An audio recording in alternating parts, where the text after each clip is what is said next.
They told me boys don't cry or play with Barbies. So my whole life I've tried my hardest to be the man that they wanted me to be. Hisukis, I will try to do the daily update this week, so enjoy this To Heal With You chapter 4 because it's frustrating. To Heal With You 2, The Celestial Fall. Chapter 4, Welcoming the Coldest Month. January flew by in a flash and tests were over. As February 1st came rolling in, Kay got a cold from playing in the snow. But before you judge, he wasn't keen on playing and never wanted to touch the snow even. But not playing in the snow and forcing Kay to do so would be a regret of resident sunshine Hinata Shoyo. Shoyo, you dumb ass. I know. Called them overprotective, but the TsukiHina family made a warm room for Kay for winter or anytime it snows. 2 beds were in the room for his mother to sleep in when nursing him. Same room is now used to house the 2 boys who are riddled with coughs and aches. It's my fault as well for not telling you I get ill easily, but it's 99.9% your fault for the big snow into my shirt. I'm killing you once we get better. I thought I was cold-proof. Doesn't the saying go, idiots don't catch colds? Well, I guess you're an idiot that's an exception. Doesn't that mean I'm purely not idiot then? Sure, shut up. Your throat is sore and raw. Shut up, says the one who keeps coughing. Shut up, both of you. Akane and Kyoko went inside the room with porridge and medicine. You kids sure know how to run your mouths when you're sick. Not my fault I get stuck with an idiot. That's a special idiot to you. Shoyo, behave. But Mom... Shoyo erupted in a fit of dry coughs and his mom immediately sat him up to pat his back. Kay too got up to eat their lunch and munched on without disturbance. I hate being sick. But here you are on bed burning up. Life doesn't give us what we love, sweetie. We have to work for it. Shoyo tried to whine, but it fell short as an exhale because his throat was too sore from coughing. Up now, Shoyo. You need to eat your lunch. Then you should be up and running by dinner. Yay. Shoyo got up and gulped down his lunch and medicine, then went back to sleeping. How can you say he'll be up by dinner, though? Fun story, really. How can he hear told me why, and long story short, he's very compatible with drugs. It works miracles in his body. I hope I had special idiot's body. Kay put down his empty bowl and drank his medicine. He tucked himself in bed and placed a damp towel on his burning forehead. Then again, I don't want to be that short at near 17. Why did you suddenly get meaner now? Must be the cold you gave me. I said I was sorry, stingy. We'll leave you both to rest. And by rest, we mean sleeping, Shoyo. Fine. I won't keep Kay up. As you should. Bye, boys. Shoyo was tapping away on the phone on the bed he laid on yesterday noon. Like his mother said, the cold went as fast as it came after drinking some meds. I hate you. Love you too, Kay. I hope you stub your toe. Wanna watch a movie? No, I clearly hate you. Leave me alone to suffer. Mom would kill me. And here I thought you loved me. Kay gave him a not really playful glare before turning over and curling more into the blanket. He doubled over in cuffs and laid back on his back again, groaning as the cuffs went away. You alright? Shoyo put down his phone and changed Kay's damp cloth for his head. Shoyo, I really hate you.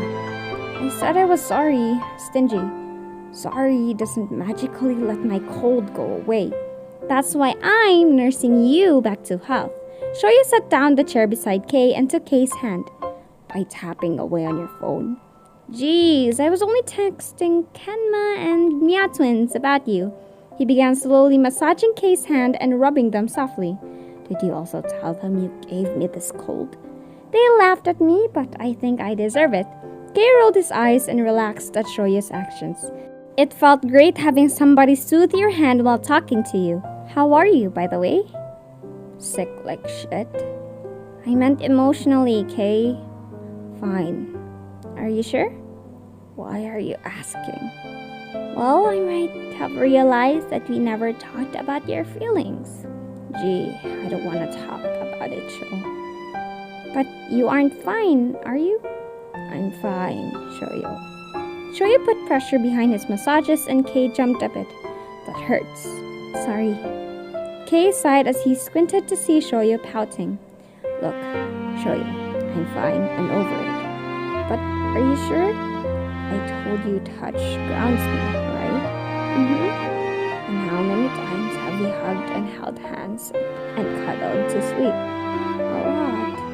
And I'm fine. But are you sure? We wouldn't want you to bubble it all up, you know? It's bad for you mentally and emotionally. Kay snorted at the concern. My whole family and your mom is pushing me to confess to you. You be me in my place and see if you have the time to keep it all in. I have mom pestering me about that. But I want to help. Sure. I'm fine, okay? It's just you never tell me about things.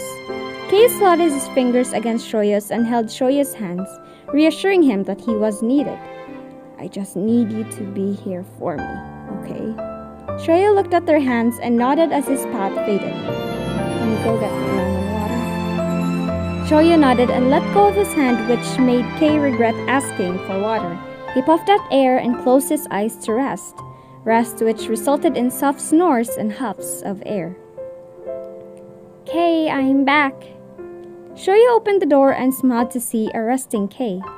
He took Kay's hand into his and played with his fingers. I might not say this to you when you're awake because you'll flip me off, but you have pretty fingers. His hand lingered on the callous tips of Kay's fingers, observing how his hand was a child's compared to Kay's. I searched up the words he told me. Well, he told me thinking I was sleeping. Its synonym was like. He softly chuckled while bringing Kay's hand to his cheek and nuzzling into it. I like you too, Kay. I really like you. Shoyo kissed Kay's palm and put the hand down. He took the damp cloth and pushed Kay's fringe aside before planting a kiss on the blonde's forehead. I like being with you, Kay. He put the damp cloth back and happily observed Kay. Kay's face was paler than ever, his lashes long and pale enough to match his skin. His nose was red from his cold and his mouth slightly open from puffing the warmed air out of his lungs. Kay, you're very pretty. It makes me want to throw hands at yams. Shoyo pouted as he fell back to his bed. How can he cheat on you when you look like that? He should be the one needing glasses. Shoyo laid properly and peeked at Kay's profile. I mean, if you were my boyfriend, I'd never let you go. That's not just on your face, too. He absent-mindedly rolled to his back and looked up at the ceiling. You're kind and sweet, but mean as hell. Kinda like a chipmunk whose food is being stolen. Really, Sho? A chipmunk? Shoyo turned his head to Kay and blushed. Since when were you awake? Secret. But I was awake enough to hear babbles of me being a chipmunk. So you were half asleep through most of my pics? You were praising me? Damn, that's weird. I hate you. Contrary to what you said, you love hugging me. Okay, but I hate you. Yeah. Can you quiet down or leave so I can sleep? Say please. Kay rolled his eyes and huffed. Please get out. Okay. Good night, Kay. Tobio.